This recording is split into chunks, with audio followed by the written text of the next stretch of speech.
Welcome to another episode of Coaching Through Uncertainty. I am Brianna Hodges, National Faculty for Future Ready Schools. Today with me is fellow Texan Brandon Johnson. He is the Area Superintendent of Curriculum and Instruction for Mansfield ISD, and he's an ASD Emerging Leader. He has lots of wonderful things, most of which I am grateful to also call him a friend. So Brandon, can you tell us a little bit about yourself, where you are, and who you serve?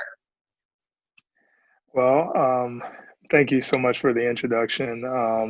I am actually located in Fort Worth, Texas, and I've served Mansfield ISD for about 9 years now, as a teacher, a coach, assistant principal, and principal, and now area superintendent. I was recently the principal of Lake Ridge High School up until last year, so I got the opportunity to lead through COVID and finish my time as a high school principal, going into the graduation and all of that as a COVID principal. And then I got a chance to shift into a new role. And so I'm excited for it. Well, that's a claim to fame right there. I think that's going to be officially on resumes from here on out, right? Like led through COVID principal, COVID teacher, all those different pieces, because it's definitely going to cement into our memory a lot of flexibility. We were just visiting before we started recording about the need for flexibility and realizing that things are not always going to go perfect. Is now more important than it has ever been. So I think it's a huge job skill, right? Like being able to be flexible and continue to lead through all of this. That's kind of the crux of our conversations here. So Absolutely. I feel like at some point when we look in the future, the question is really going to be, like, do you have your stripes? And your stripes are going to be like, what were you doing during COVID? Exactly. I mean, it's true. It's how do you handle it? Like if there's never been a more targeted scenario for conversations, for interviews, for any of this. I mean, like this is that perfect storm type question that we ask people to find out, what they're really made of, what their philosophies are around that, which kind of gets me to our first question with you, Brandon, because you and I have spent a lot of time talking through this around, you truly, ever since I've known you, have spent so much time talking around vision and creating this idea of what our expectations are, of what our hopes are, of what, what we want to build for experiences for all of our people, whether they are our students, whether they're our parents, whether they're our staff members, faculty, all of that stuff. And, you shared a little bit when you were introducing yourself to everyone about, going from principal and now into your role. Can you talk with us a little bit about visioning for a high school, especially amidst COVID and, like you said, really kind of taking that, looking at a graduation. I mean, for people who aren't in Texas, Mansfield's a pretty big district, and you have a lot of students and a lot of things to handle, especially at that high school level. And then after we finish that conversation, I want to transfer into you in your current role as area superintendent, and now leading into into the fall. And so let's jump in first with the high school. What does visioning look like at that level? So visioning at the high school level is all about getting people to connect with what you hold valuable. So one of the things that I first did when I arrived to Lake Ridge was I began the process of developing culture tenets. And we developed culture tenets based upon how we as adults were going to treat each other, because I'm a firm believer in we've got to walk the walk ourselves before we can begin to talk to students about what we expect out of them and how we can partner with them in their education. So there were some things that we had to become very clear on, and one of those things that we held valuable was the fact that we believe the work. Our first culture tenet is what we do matters every day, and so what that means is we're going to approach our job like the consummate professionals that we are. And when there's a learning opportunity, we're going to learn. Um, when we see each other, we're going to greet each other in the hallways, which is culture tenet number two, which was build a community through caring. And so um, I'm not going to let my fellow staff member walk through the halls and I'm so enthralled with what I have to do myself. I'm just going to forget that I just walked past two people, and I'm going to stop what I'm doing and say hello to them because I care. I care about the people I work with. I like the culture and environment that I'm a part of, and I've got to do my part to propel it forward. And so it started with how who what we believe and how we're going to treat people, and then from there, it was the it was the it was the agreement that we were going to hold each other accountable in driving that culture forward. And so what I really wanted to get to eventually was the point of how do students treat each other. But we have to start with what's modeled for them. How do adults treat each other? And so as I began and we worked through the culture tenets as a staff, the next thing we began to do is have conversations with students about what they wanted their education to look like, what they wanted their interaction with adults, and what their learning experiences were going to be a part of. And they kids are brutally honest, and they tell you some things like, "Hey, I wish that my teacher wouldn't just assign work and expect that I'm going to do it without support. I really wish that my teacher would take the time to ask me how I was doing." Um, and what the number one thing that they said was, "We want y'all to see y'all as the adults in the building. We want y'all to see us as people first and students second." And that was so powerful. So I began to build. I had my vision for what I wanted learning to be like, but really the foundation of that vision is, let's involve the adult voice and let's involve the student voice. And as we involve both of those voices, then we will merge these voices into who we are as an organization. And so it was so powerful when the kids said that, and that's the direction that we began to move. And so everything that I did as the principal was in support of that. So um, I had an advisory council of students who would tell me the things that we were doing well and the things that we needed to improve on. I would randomly do a random sampling and stop kids as I walk down certain hallways and say, "Hey, what do you like about school?" And they would tell me, and then I'd say, "What do you like?" And then they really spent a lot of time telling me what they didn't like. And then I said, "You know what? I'm gonna. That's something that I can improve on. You don't like being talked at. You want people to talk to you. Okay.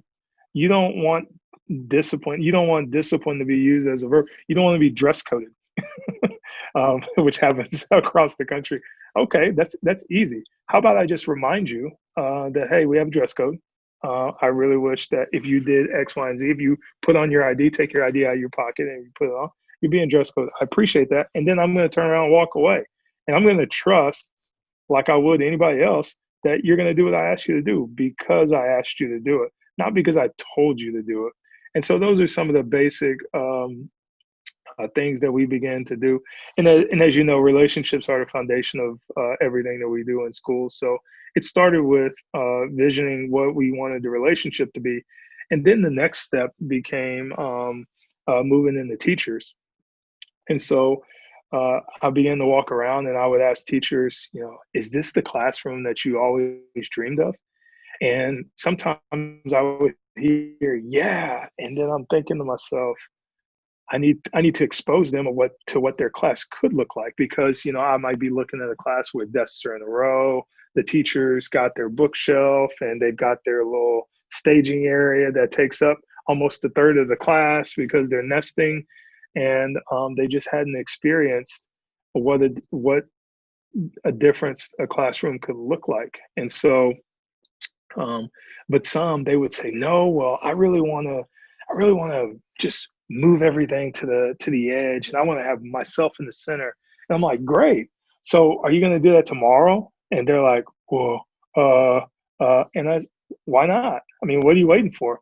And and so that sparked another conversation, and I would tell them, you know what I want you to do? I want you to teach lessons that make you feel like if my administrator or my appraiser walked in, I might be a little uncomfortable because I'm doing something different and I'm taking a chance and I'm stepping out there, and they might not like this. You know, those are the lessons I want you to teach. So when can we start that? And then that began a whole nother conversation of, okay, I know I said I wanted that, but I don't know if I like the way you're pushing me to do it so soon. And so that became how we began to talk about the vision. It was the vision of how we're going to build our relationships and treat each other, and then the vision for how kids wanted to learn, and then the visions for how teachers wanted to teach. Love that. So how did that, obviously you were putting those things forward before BC, before COVID, right? And so how did that lead into COVID? I mean, you know, we going through the shutdown, the going back into homes and all of that stuff. How did that culture kind of set forward what was going to go right for you, or you know, those opportunities as you moved into that with your students and with your teachers? So one of the things that I've learned over time is that sometimes you don't really know the impact that you're having until you're leaving. And so I was actually named to my new position in January, late January of this year. And so I had to finish out the semester. Actually, let me rephrase that. I got to finish out the semester, which was really cool because I got to finish what I started. And I was really appreciative to be able to do that. And so one of the things I realized as I could take a step back and look at the body of work that we had accomplished over time was, you know, we were perfectly prepared for the moment that we were experiencing with COVID. So you have the initial shock, you know, and you've heard the quote, your organization is perfectly aligned for the results that you're getting. And so we had the initial shock of COVID, and we were thinking, you know, oh my goodness, like we went on spring break and we didn't come back. and so and so it was like, are we really going to come back for school? And are we going to come back with a couple of weeks left? And so that was really our wondering. It was never a situation of how we're going to serve and support our kids. The great thing is the foundational work that we had started and made great strides in accomplishing with relationships with kids and relationships with adults. We started a Twitter video parade kind of, where I started out and I was on a walk, and I went on a walk with my dogs and my wife and my kids. I've got a 3-year-old. At the time I was 3 year old. He's now 4 years old, and a 6 year old. And so we went out on a walk, and I was like, you know what? I'm just going to film this video and just say hi and talk to my teachers and start, you know, a video string and talk about, hey, here's something that I'm liking about COVID. I like the fact that I'm out here. It's beautiful weather, and I'm taking this walk. You know, I tell you, here's something that I'm struggling with. I'm struggling with the lack of interaction. I'm struggling with not being able to walk in your classroom. And the way that I'm dealing with that, which was the next step, how am I dealing with the thing I'm struggling with? I'm out taking a walk. That's what I'm doing. And so we began that, and it was so awesome because our inboxes started filling up, and you know, not everybody was on Twitter, so some people would, you know, take their video and they would send it and share it through Google Drive, and so we got to see videos of people in their home environments, and we got to see a whole different side of one another, and that was fantastic. And that was the relational piece, that community through care tenant that we had built. And so I never thought that that I would get to see it expressed in such a powerful way. And so I was really thankful to be able to experience that. But then, like when we switched with the student piece, instructionally, I had built a leadership structure with my assistant principals and my department heads and teacher PLCs, to where we would we would have our weekly administrative meeting. We would get direction from our district, and I would share that with our administrators, and then I would share that with our department heads, and things would filter down, and the communication was able to get to the teacher level through the use of PLCs. Because of the way we implemented PLCs and because of the way that we had run our PLCs prior to COVID, everyone felt connected, and we really didn't skip a beat. The only kind of questions that we had was questions where we knew in our heart, we felt what the answer should have been, but we wanted to make sure we were following district protocols, like grading, for instance. And so we always felt like grace over grades was where we needed to go. But we also didn't want to be the only school in the district not following district protocols. And so it was great to hear, my now boss talk about the associate superintendent of curriculum instruction, talk about his philosophy. And when he shared his philosophy with us on how during COVID and what he envisioned, it was great because I literally got on a meeting with my team, and I said, hey, guess what? The philosophy at the top is the same philosophy that we have on our campus. So we're not going to do anything different. We're going to approach this from a standpoint of support. So how can we support teachers to do whatever they need to do to teach kids? And how can we get teachers to support kids to do whatever they need to do to at least limit the amount of slide that's going to happen? We know that we still have some AP kids that are going to have to take an AP test, and so we're going to still have to teach through that. And then we know that we've also been given a break from accountability, but that doesn't mean we mail it in. And so we pushed through and we finished out a great year. And it's just a testament to setting the vision, building the culture, walking our beliefs. I would also say to new people who would come into our campus, and I would say to them, if you believe what we believe, then this is a great place that you want to be. All I'm asking you to do is walk your beliefs every single day. And if you walk your beliefs every single day, then we'll have the school that makes you excited to come into work, and we'll have the school that makes kids excited to come to school every day. And that's what we're doing. That is super powerful. Walk your beliefs every single day. And I love that, because you were just talking about, visiting with teachers about, is this the classroom that you always dreamed that you had? Is this the teaching environment that you always dreamed that you had? And then bringing in that same thing, for us here in Texas and many states across the country, that state accountability measure was waived, and they're still looking at what that looks like for this coming year. I know when I was in the classroom, I know I've always said that accountability is important. That said, dealing with a lot of the state requirements and things like that, that's also, sometimes we have our own opinions about all of those elements. Regardless, as educators, we've always, kind of said, we don't need this test to keep teaching the way that we would. And so here's our time, here's our opportunity to prove that, to say, this is the level that we're doing no matter what. It doesn't matter that this test is looming. We don't teach to tests. We teach good, strong foundational curriculum to make sure that our students are where they need to be. And what a fantastic. I mean, I love that. Walk your belief. This is what you need to be doing. I used to have a big board in my office that said, what do you believe about student learning? And then underneath it, I would write,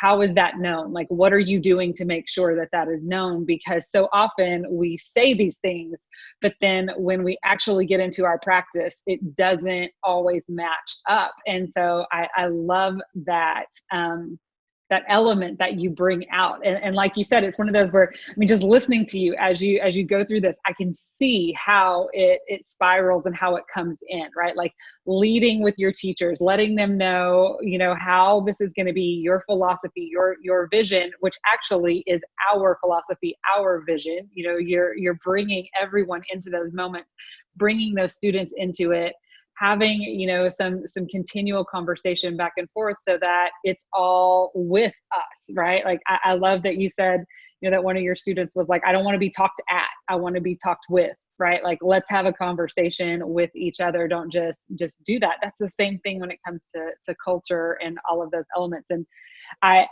knew when you started talking that your reflection back on the situation of COVID was going to be, all the pieces were there because it was laid in place. And there's a scenario that is often talked about, and you and I as parents of young children remember these days, right? Like when you're working with your kids and you're talking with them about rules and all of these kind of things, and then you start to let them go, right? Like, so then they run off the playground, they run off to go play on the playground, and then like they stop, right? And then they turn around and they kind of look to make sure that you're watching them, right? And I don't know about your youngest. My youngest is always that one that's like, let's see how much I can get away with, right? Like she knows that she can push a little bit, but she's watching to see if I'm watching, because if I'm watching, then she knows she can't.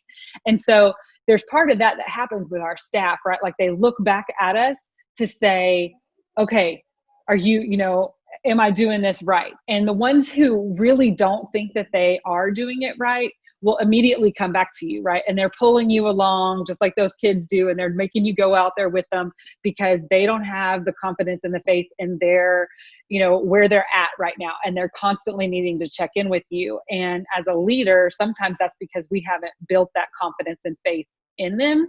So I love that you were sharing that you're like, kick them out, like go try, like, and that's one of those things. I mean, gosh, when you were principal at the STEM, like so many things, and I've heard you say over and over again that change takes time, and it's not an instant thing. You're going to have to like throw it out there, work through it. And sometimes our measurements are not going to be instant, right? Like, but you got to leave in there in order to make some of those things come through. And so now that go ahead.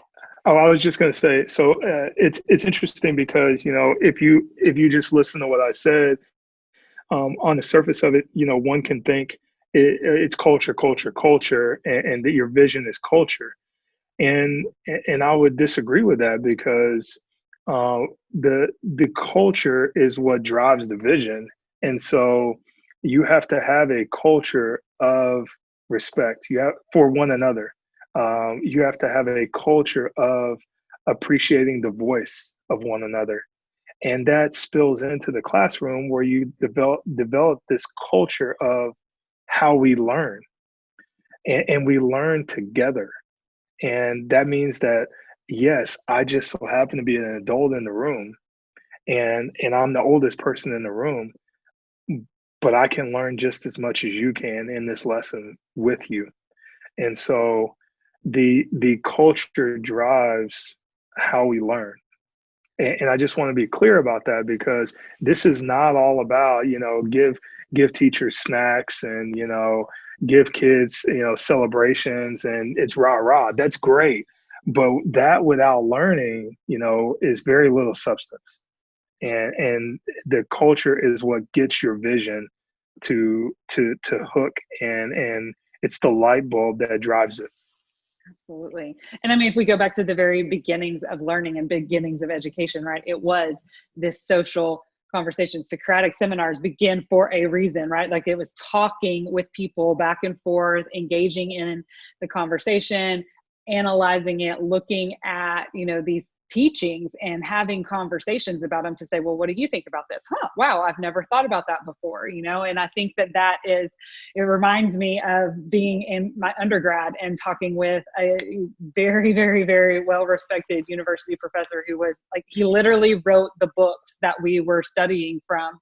And it was Old English. And so it was, pre-Beowulf, and we're looking at, these archaic languages. And yes, I know my nerdiness is showing now, but it was, he and I had this very, very deep conversation because over this one particular word, because it had always been defined as a piano player. And I looked at the word and just looked at it as a very literal translation. And it was actually Salter, spelled differently, but I told him, because he kept saying in this particular passage that it didn't make sense, and that he felt like it was the wrong word had just been written down, and it was a passage about meat. And so I told him, I was like, no, this is like brining of the meat. It's how they age the meat. You know, we were kind of going through like this whole conversation. He was from New York, and of course, Texas girl is going to have to bring out some barbecue stuff and all of that. And it was so interesting because he was a literary scholar of, 50, 60 plus years at this point, deeply discussing this. And he had never looked at it from that perspective. And, here I was, 19-year-old who had no clue that I shouldn't have this conversation with him. But those are those things that we need to continually do in order to have, to stay on top of our craft and to stay in it. Because I think that that's part of it, is like, we say we're lifelong learners as educators. We've got to be excited about it. Like I love that you said that. Like, I want you to come into work every day and be excited. I want, because then that spills over to the enthusiasm that your kids are going to have and that your parents are going to have. Like, everything just kind of spirals off of that. So I want to kind of bridge over into now your time as area superintendent. And, we've talked about, like, there's trial by fire, right? Like, jump in, straight in, here we go. And I love that. I will say, as a side note of, your previous conversation, I love that you basically got to have your own graduation ceremony as well. Like, you got to, you got to finish out what you'd started. You finish with all of these students and these faculty, and then celebrate that. And so often, especially at that high school level last year, so many of our seniors kind of felt like, I've done all of this work and now I don't get to, kind of enjoy those moments. But so you got to do that. You got to finish strong with them, and then you're jumping in, like, here we go, cannonball right into the craziness of all of this.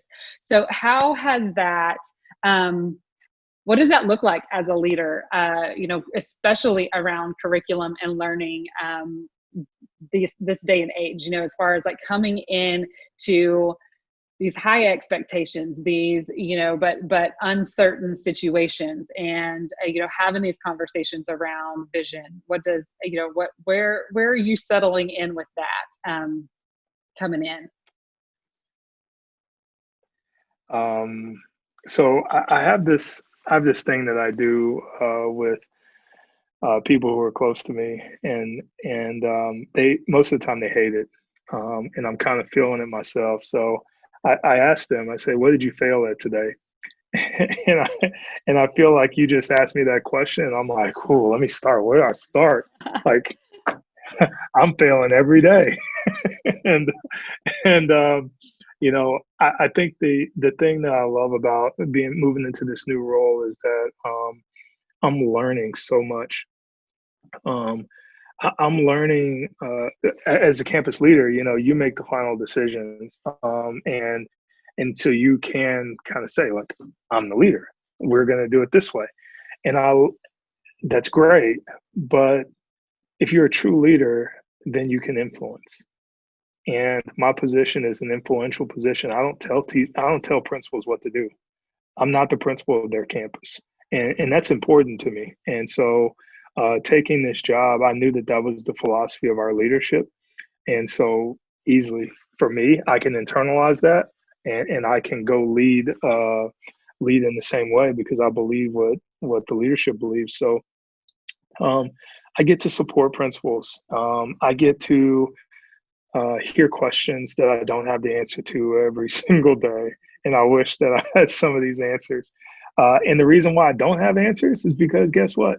We're in COVID. Nobody has the answer. But of course, myself being an overachiever, I'm like, I should know that. Or I should have looked into that last week before I got asked the question. And so there's a lot of that right now. I have a great deal of appreciation as I finish the year, as a COVID principal. I have a great respect for all the work that our principals are doing right now. They're flat out amazing, because, we've talked about all of the different hats that educators wear right now. And what we just added was healthcare expert, not professional expert, because We have kids' lives in our hands from a health perspective, a greater health perspective than we've ever had before. And so I've seen assistant principals and principals contact trace kids in a matter of find out that a student was symptomatic.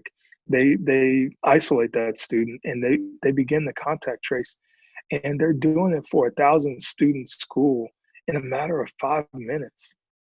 You know, it's amazing to think about how they're able to do that, and how they're able to do that in such a quick turnaround, not necessarily knowing how we were going to do school in person to start with. And so being able to see that and witness their struggle, witness their triumph, and support them through that, it really has been amazing. So I'm loving what I do. I'm learning every single day, and I think the biggest thing that I would tell future leaders is that until you find yourself in a fully supportive role, you don't know what your leadership holds. And so this is a different level of leadership, because it is purely influential. I love that. And you don't have the answers, right? And it reminds me of you talking with your students and finding out what their needs are, what their likes are, what their frustrations are. You know, you're doing a lot of listening as that leader. And then knowing that, you know, they're going to ask some questions that you might not have the answer to. And I almost think it's a little bit more powerful to not have the answer to begin with, in those situations, you know, because when you're sitting with, or when you're visiting with someone who is really struggling, and then you just are like, well, you know what you should do is this, right? Like, if you immediately provide a solution, there's a couple of ways that they're going to react to that. You know, like number one is yeah, I already tried that, that didn't work. Or well, I mean, why, you know, it's not going to come off as well as we intend it as leaders, right? Like we intend it because we really want to support them with an answer, and we really want to support them through those struggles. But sometimes it comes off as, well, gosh, why didn't you know that? You know, I mean, it's so much more powerful. I was visiting with somebody, and we were talking about one of the things that I learned that has really been helpful for me in leadership is to listen first and to truly engage with that person when they're talking, right? Like you want to make sure, I mean, even when we have a million thousand things to do, we push all of that aside and we just truly invest. Like you were talking about walking in the hallway, you see a colleague, you stop, you talk to them. It doesn't matter that you have all of these other things that are on your plate. You stop, you say hello, you know, engage with them because you care about them. You do the same thing when you're having that conversation. Because that conversation is really, really, really important to that person in that moment, especially when they've asked to visit with you and all of that.